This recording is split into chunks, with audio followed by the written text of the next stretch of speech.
Bismillah, alhamdulillah, wassalatu wassalamu ala rasulillah wa ala alihi wa sahbihi wa man walah wa ashhadu an la ilaha illallah wahdahu la syarikalah wa ashhadu anna muhammadan abduhu wa rasuluh amma ba'd. Alhamdulillah fi hadzal yaumul ahad 28 September 2025 bertepatan dengan hari ke-7 Rabi' Ats-Tsani 1447 Hijriah.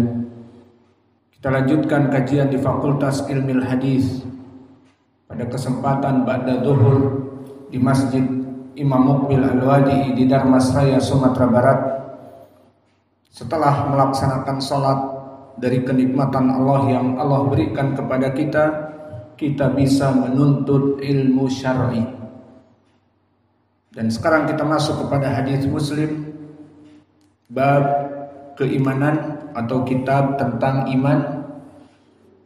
Qala Nawawi rahimahullah, babu bayanil kabairi wa akbariha.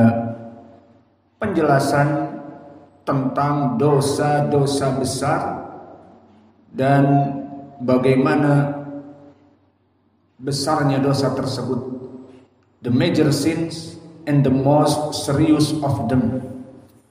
Penjelasan tentang dosa-dosa besar dan bagaimana besarnya kedudukannya di sisi Allah. Kita masuk kepada hadis yang pertama karena datang dari berbagai hadis. The first hadis from Abi Bakrah. Qala al-Imam Muslim rahimahullah, haddatsani Amr ibn Muhammad ibn Bukair ibn Muhammad an-Naqid, haddatsana Ismail ibn Ulayyah an Sa'id al-Jurairi, haddatsana Abdurrahman ibn Abi Bakrah an Abi. Idan man sahabiyu Abu Bakrah. Qala kunna inda Rasulillah sallallahu alaihi wa ala alihi wasallam faqala ala unabbiukum bi akbaril kabair salasan ay yukarriru salasa marratin ala unabbiukum bi akbaril kabair ala unabbiukum bi akbaril kabair ala unabbiukum bi akbaril kabair al-isyraku billah wa uququl walidain wa syahadatu zur au qalu azur au qawlu zur. Wa kana Rasulullah sallallahu alaihi wa ala alihi wasallam muttaqian fajalasa fama zala yukarriruha hatta qulna laitahu sakat.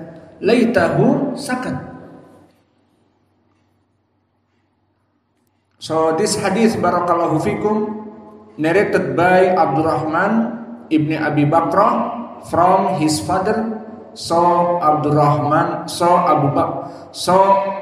Abi Bakrah. He said, berkata Abi Bakrah, we were in the company of the messenger of Allah that he observed. Maka di saat kami duduk bersama Nabi, kemudian dia mengatakan, ala unabbiukum, shall I not inform you about the most grievous of the grave sins? Ala unabbiukum bi akbaril kabair. Maukah kalian semua para sahabatku, aku beritahukan dari dosa-dosa besar.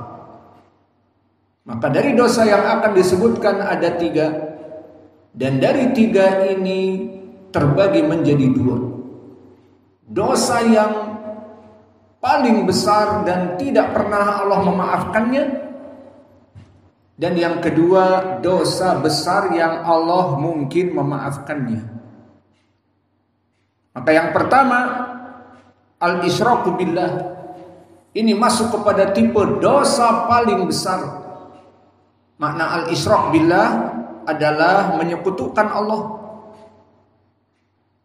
Maka in English, associating anyone with Allah, bahwa melaksanakan kongsi, melaksanakan peribadatan kepada Allah juga kepada yang lainnya. Seperti apa? Seperti al-Yahud wan Nasara menjadikan ibadah kepada Uzair, dikira anaknya, dan melaksanakan peribadatan orang Nasara kepada Jesus Christ, disangka dengan anaknya. Maka ini contoh bagaimana melaksanakan peribadatan dalam keadaan peribadatannya itu associating anyone with Allah. Adapun di zaman now, mereka orang-orang awam di zaman sekarang melaksanakan peribadatan kepada Allah dan kepada selain Allah, kepada orang-orang yang bahasa Jawanya orang genah, tidak jelas. Diberitahu, ayo datang ke haul kematian Syekh Fulan. Siapa Syekh Fulan? Oh, nggak tahu kamu? Nggak tahu. Dia itu, aku juga nggak tahu. Maka di sini dia adalah orang katanya sholatnya 750 rakaat semalam, puasanya setiap tahun berjalan. Alhasil orang ini aneh, gulu dalam peribadatan. Jika benar, maka itulah keadaan orang-orang yang tidak jelas. Dari mana sanadnya bahwa orang ini dulu orang yang soleh? Tidak diketahui belajar di mana, muridnya ulama siapa, apa amalan-amalannya. Pokoknya tahu-tahu ada kuburan, namanya dibuat-buat, namanya Kiai Anom dan seterusnya, sesuai dengan nama-nama daerah. Ataupun kalau dia keturunan Nabi, Habib Fulan Ibnu Fulan Al-Fulani. Kemudian dilaksanakan sesembahan kepada Allah dan sesembahan kepada dia. Maka ini jelas dinamakan dengan kesyirikan. Sering kami ulangi perkara-perkara ini karena ingin menjelaskan berapa banyak sekarang manusia yang terjebak kepada kesyirikan dan mereka tidak tahu. Kita miris melihatnya. Orang-orang tua yang sholat di shaf pertama, sholat 5 waktu. Kemudian qadarullah dari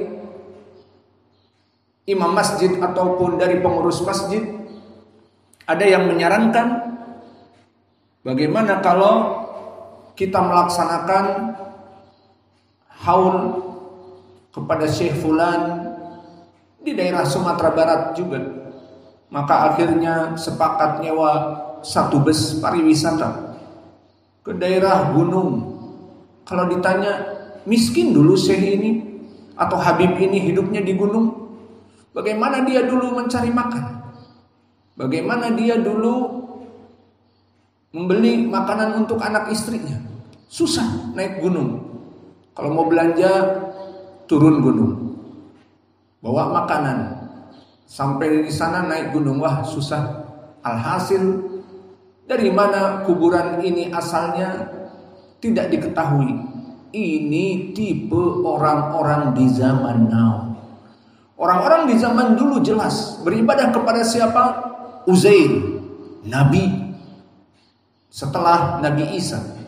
Maka disembah gulu melebihi yang lainnya, dijadikanlah anak Allah.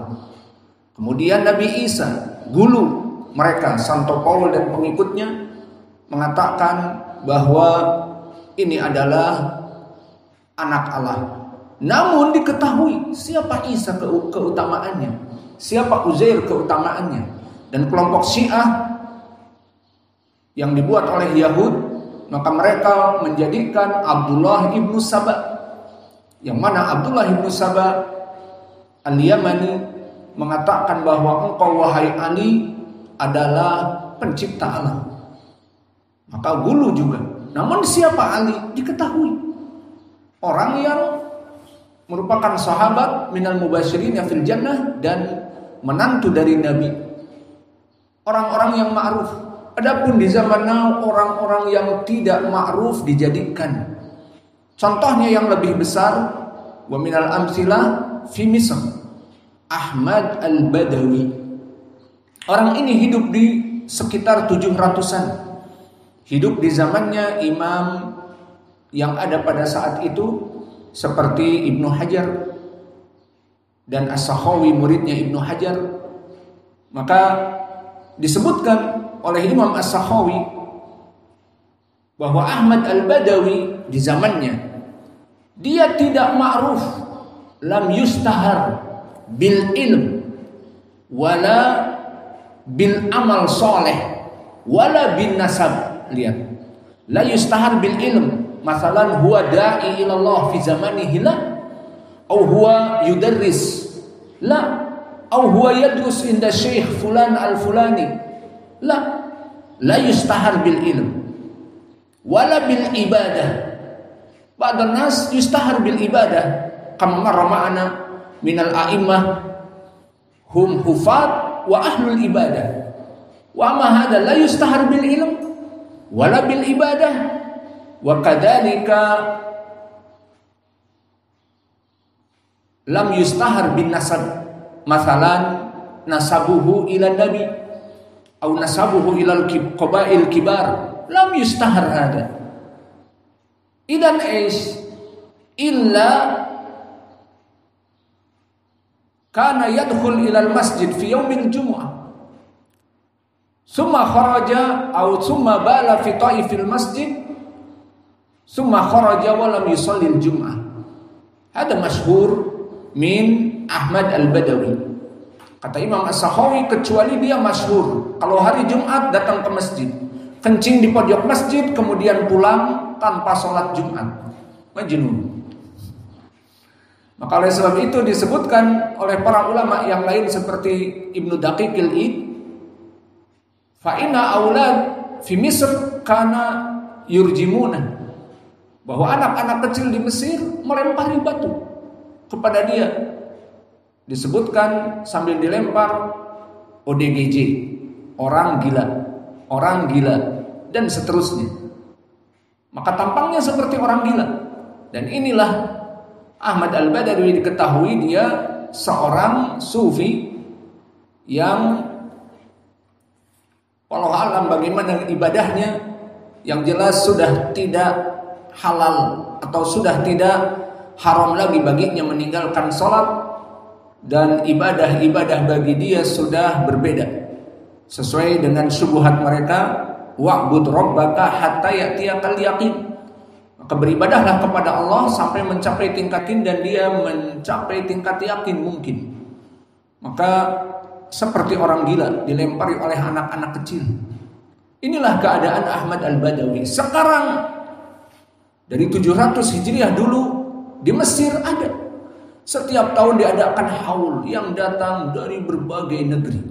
Katanya kita juga belum pernah hadir. Sampai detik ini ribuan orang di kuburannya pas haul. Dan mereka ma'ruf meminta langsung, ya Ahmad Al-Badawi, aku meminta demikian. Ya Ahmad Al-Badawi, aku meminta demikian. Ini sudah masuk kesyirikan. Ini yang saya ingin contohkan. Betapa kaum muslimin banyak tidak memahami perkara ini. Padahal ini adalah kesyirikan. Seperti tadi saya misalkan, orang-orang tua di shaf awal salat 5 waktu. Kemudian diajak, ayo kita haul di kuburan wali fulan, ngalap barokah. Akhirnya salat menghadap kuburan tersebut dan meminta kepada wali di kuburan tersebut. Maka ini masuk kepada kesyirikan, karena doa adalah ibadah sesuai ucapan Allah, ud'uni astajib lakum. Dan disebutkan di hadis ad-du'a huwal ibadah, diriwayatkan Ashabus Sunan dari Nu'man ibni Bashir. Maka doa adalah ibadah, tidak boleh berdoa kepada selain Allah. Baik Ahmad Al-Badawi, baik Habib-Habib, bahkan orang-orang dulu kepada Uzair, kepada Isa. Maka maaf jika kami menjelaskan terus berulang seperti ini, karena miris di zaman now tetap dekadensi kesyirikan, dekadensi tauhid itu banyak, sehingga pelajaran tauhid setiap hari kita berikan, dan berapa banyak orang yang tidak mengetahui masuk kepada kesyirikan. Dan bahaya kesyirikan sangat besar. Ibadah mereka sholat di saf awal orang-orang tua itu, kasihan, tidak diterima. Yuhbatu a'maluhu, amal-amalnya dihapus. La in asyrakta la yahbatanna amalak. Maka wahai Muhammad, jika kamu berbuat kesyirikan akan dihapus dosa, akan dihapus amalanmu wahai Muhammad. La in asyraku la habita anhum ma kanu ya'malun. Jika mereka manusia melaksanakan kesyirikan akan dihapus amal-amalnya. Jadi sholat-sholatnya setiap hari di saf pertama tidak diterima gara-gara kesyirikan ini. Dan yang mirisnya, berapa banyak? Coba berapa banyak orang-orang yang menghadiri orang-orang sufi ataupun ikut dengan mereka jamaah-jamaah mereka dan menjadi kelompok-kelompok seperti orang-orang yang sudah mencapai tingkat yakin ataupun dianggap sebagai wali. Jika meninggal maka berdoa untuk wali dan untuk dirinya agar mendapatkan barokah dari wali. Allahul musta'an. Maka ini dosa besar yang pertama, dan ini tipenya Allah tidak akan pernah mengampuni bagi orang yang belum taubat. Jadi orang-orang yang tadi di saf pertama kemudian dia ngalap barokah dan meminta ya wali fulan, ya sunan fulan, atau dia keturunan Nabi katanya ya Habib fulan, sembuhkanlah saya yang sakit cancer stadium 4, sudah tingkat keempat ini. Qadarullah, kalau Allah inginkan. Misalnya dia setelah itu mengambil dari debu-debu ataupun dari pasir-pasir, bongkahan-bongkahan dari kuburan, kemudian dibawa ke rumahnya, kemudian ditumbuk secara halus, kemudian dicampurkan dengan indomie dan seterusnya dimakan setiap hari, sembuh total. Periksa ke dokter, dokter memberikan info yang sangat baik. Setelah diperiksa ternyata kansernya hilang. Wah, kan? Dan itu perkara diyakini oleh mereka. Seperti kita punya Pak D juga, gak usah disebutkan namanya, yang jelas kita keturunan dari keraton, orang-orangnya sangat klinik, kejawen dan sebagainya. Maka kita mempunyai sepupu dari Pak D ini, anak laki-lakinya si fulan lah. Dia katakan kepada saya, lihat keluarga kita, tuh 7 anak-anak saya perempuan semua kan? Iya, kakak-kakak sepupu semuanya anak paman, sudah dewasa, umurnya 40, 30 dan seterusnya. Nah, yang kecil ini beda dengan saya 10 tahun. Nah, si fulan ini, anak laki-laki ini susah ini didapatnya. Setelah 7 anak saya semua perempuan. Nah, terus gimana Pak D? Saya bertapa di Gunung Lawu. Gunung Lawu. Ingat dulu waktu SMA pernah sering naik gunung, pernah naik Gunung Lawu. Sampai sekarang saya ingat tingginya itu 2300-an mdpl. Dan pernah saya juga waktu naik heran, kok ada bakar-bakar kemenyan, padahal jalan susah ke Gunung Lawu. Ada bakar kemenyan di pinggir jalan, belum sampai puncak. Ada telur-telur. Sampai kita, gimana nih, kita ambil telurnya apa tidak? Dan seterusnya. Alhasil orang-orang mencari barokah di Gunung Lawu itu sampai seperti itu. Nah, si Pak D ini bilang, saya tapak 3 hari di Gunung Lawu. Akhirnya dapat wangsit. Gimana wangsitnya Pak D? Datang cahaya dari langit. Terus kamu aku kabulkan. Selesai dari tapakmu. Apa? Kamu akan mendapat anak laki-laki. Terus dia pulang. Akhirnya budemu itu hamil. Hamil dapat laki-laki. Jadi dapat laki-laki dari mana? Dari Gunung Lawu. Gunung Lawu. Alhasil kasihan orang-orang seperti itu. Sudah jelas Allah yang memberikan anak, Allah yang menciptakan anak. Pikirnya genderuwonya Gunung Lawu ataupun siapanya Gunung Lawu. Alhasil ini menunjukkan bagaimana kesyirikan yang ada di kalangan manusia sangat parah keadaannya. Maka kita sambil main-main, Pak Ade, dari Allah. Iya, dari Allah, cuman ikhtiarnya kita bisa seperti itu. Tapa di sana, Hamas. Al-Muhim seperti itu. Ini hanya contoh saja. Maka bagaimana orang-orang yang mendatangi kuburan-kuburan dan berdoa, di antara mereka ada yang dikabulkan fitnah. Bagi kehidupan mereka akhirnya berkeyakinan bahwa orang yang mati ini demikian. Dan begitu pun yang saya sebutkan tadi, dia duduk di makamnya wali fulan yang berada di Gunung Lawu. Dan waktu kita menaik Gunung Lawu heran, kok bisa orang-orang sampai di sini? Bahkan kita bertemu dengan orang tersebut. Kita tanyakan, Masya Allah naik gunung Pak. Nah, kita tiap hari ke sini. Tarekat, dari tarekat kelompok As-Sufiyah. Kemana? Ke makam wali fulan yang dianggap oleh mereka walinya. Seperti itu, naik gunung. Tidak ada seperti kita bawa ransel, bawa Indomie, lapar di atas puncak makan. Tidak, dia dengan kaos biasa, sudah biasa setiap hari. Allahul musta'an. Untuk kesyirikan. Jadi syirik itu capek. Jangan dipikir orang berbuat syirik itu sangat mudah. Lah, harus membeli ayam hitam disembelih di gunung, membawa telur, hati-hati dibawa ke gunung. Coba, kesyirikan itu dan kebid'ahan memberikan banyak biaya. Alhamdulillah, selesai dari permisalan kesyirikan. Dan saya terus berulang memberikan contoh-contoh dikarenakan berapa banyak manusia kaum muslimin yang notabene salat 5 waktu tetapi masuk kepada kesyirikan. Al-Isyraq billah.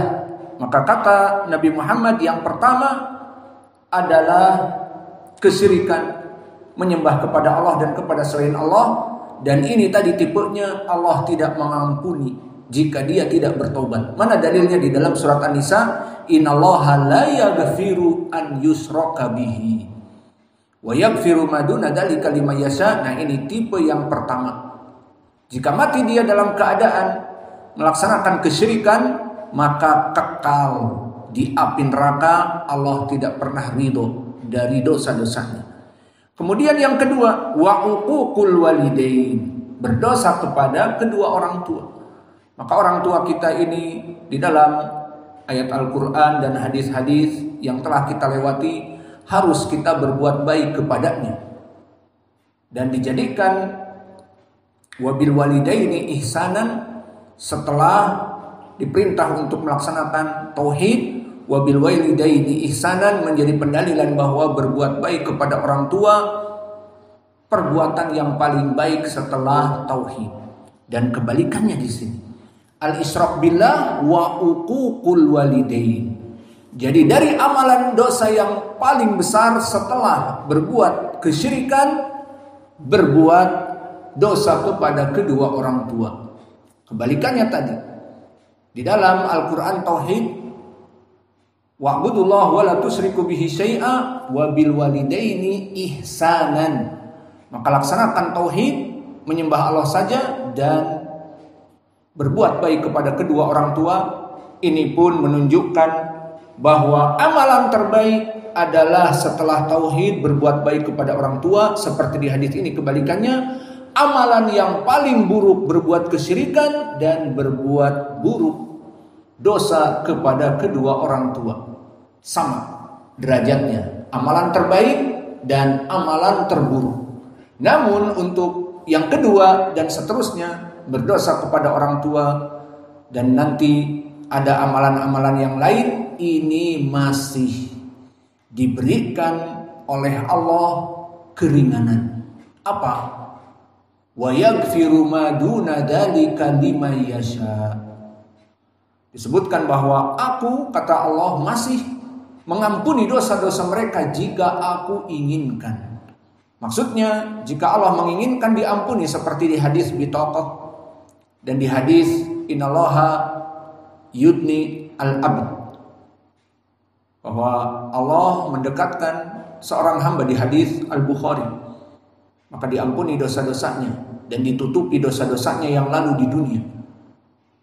Ini pendalilan tentang permasalahan Allah mengampuni mereka. Jika Allah tidak mau mengampuni, dia akan masuk api neraka, seperti hadis terdahulu tentang tipe orang-orang yang beriman, yang di hatinya ada sekecil dari iman, dimasukkan api neraka dan dikeluarkan karena ada keimanan meskipun sebiji sawi.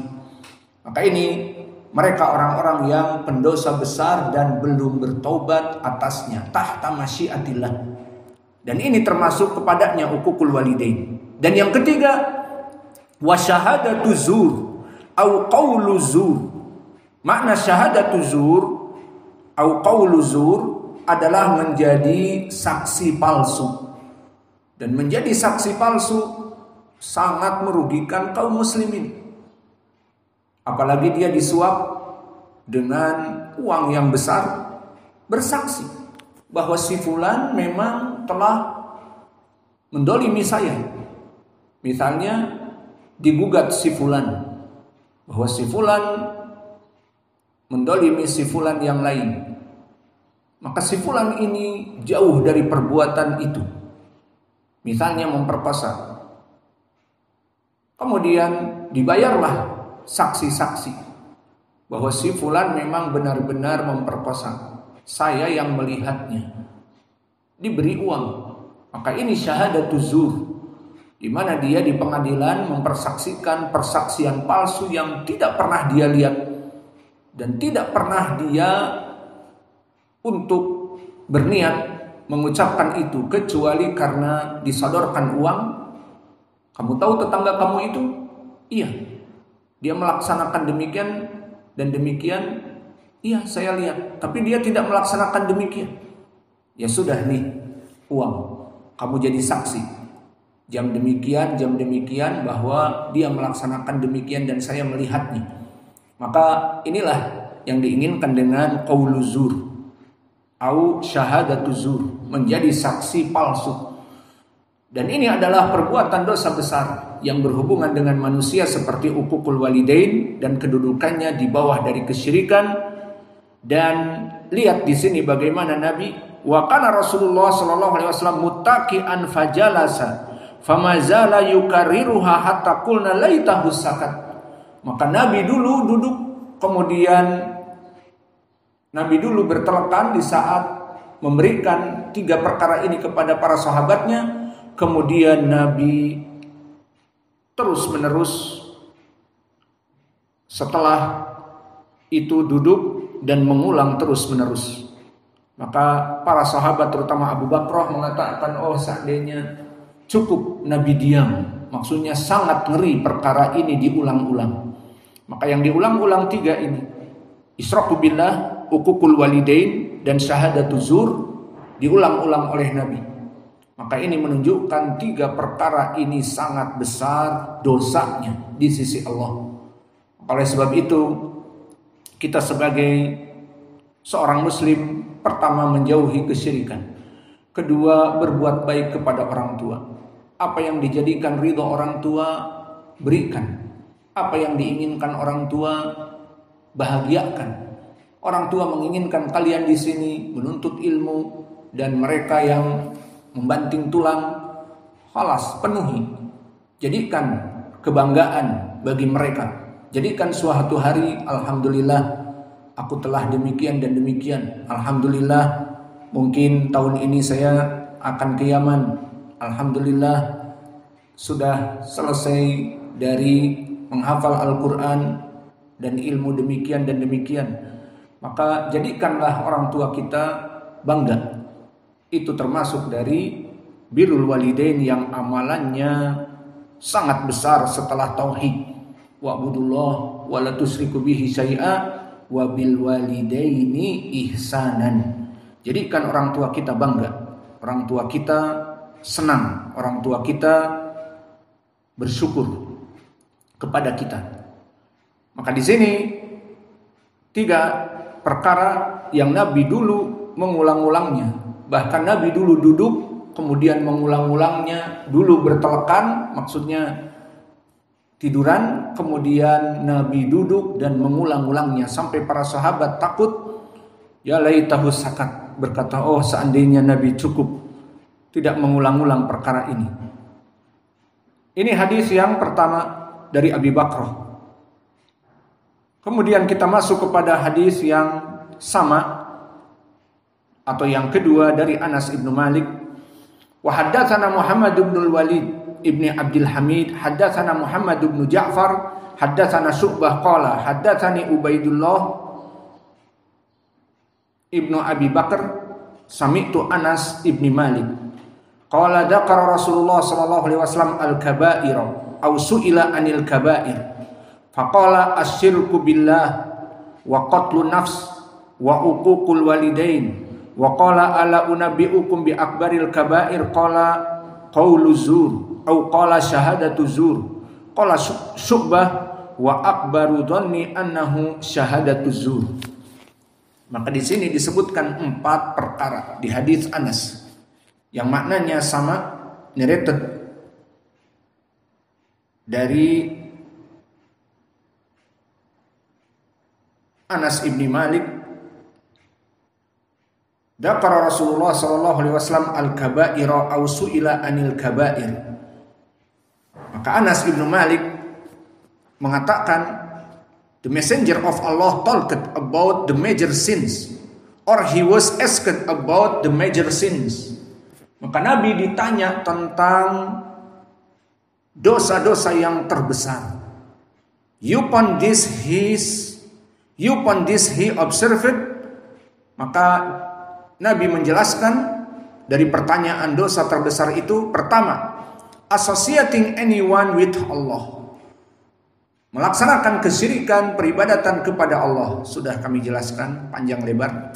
Yang kedua, killing of a person, membunuh seorang muslim.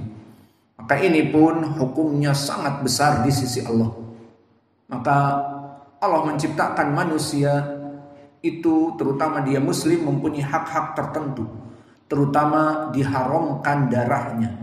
Seperti hadis yang kemarin kita lewati, umirtu an uqatilan nasa hatta yaqulu la ilaha illallah wa iqamis shalah wa ita'uz zakah fa in fa'alu dzalik asamu minni dima'ahum wa amwalahum. Maka orang-orang yang bersyahadat kepada Allah itu diharamkan darahnya. Maka di sini poin pendalilannya adalah darah-darah kaum muslimin diharamkan. Lalu bagaimana orang yang membunuh kaum muslimin? Qatlu nafsi minal kaba'ir.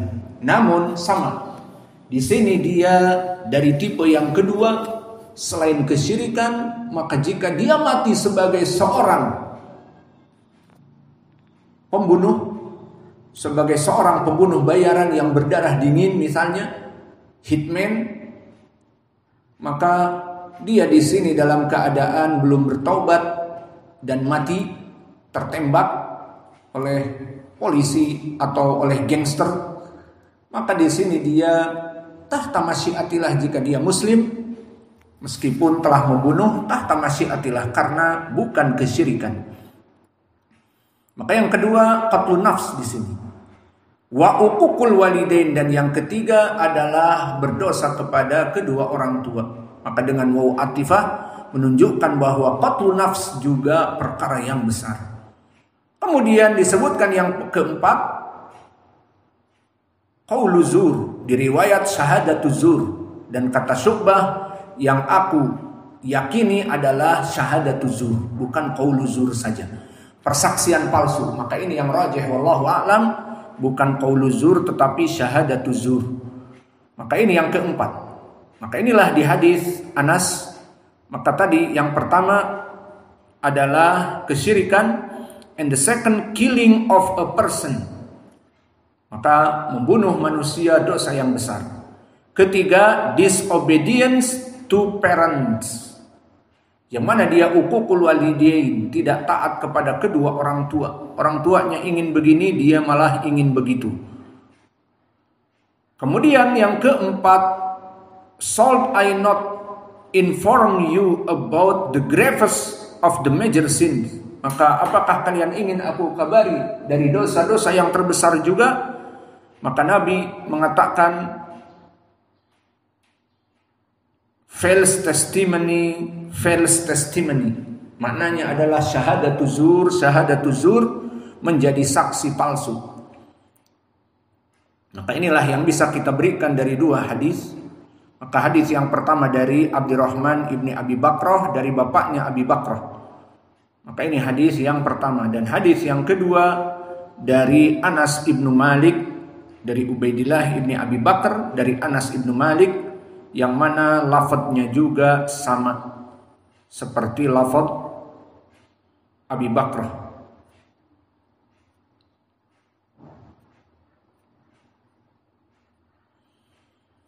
Maka kita cukupkan hadis ini dan kita tutup dengan tasmi al-matan.